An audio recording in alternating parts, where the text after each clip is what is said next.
Bəzi insanlar var ki, hər şeyi yozurlar. Qaşıq yerə düşdü, qonaq gələcək, güzgü sındı, bədbəxtlik olacaq. Pişik yolu kəsdi, işimiz düz getməyəcək.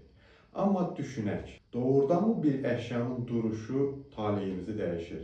Nə Quranda, nə də səhih dini mənbələrdə belə inanclar yoxdur. Din deyir ki, insanların taleyi əməlinə, zəhmətinə, Allaha təvəkkülünə, etdiyi dualara bağlıdır. Qaşığa, stula, kölgəyə yox. Bu inancların elmi və metafizik əsası da yoxdur. Sadəcə qorxu və təsadüfləri əlaqələndirmək vərdişidir. İnsan beyni təsadüfü səbəb kimi görməyi sevir. Unutmayaq, əgər işimiz alınmırsa, səbəbini davranışımızda, planlarımızda axtaraq. Əşyalarda yox. Hər gördüyümüzü pis əlamət kimi saymaq bizi zəiflədir. Düşünərək yaşamaq isə bizi gücləndirir. Ona görə də hər gördüyünüzü pis bir şey kimi qiymətləndirməyin. Allaha əmanət.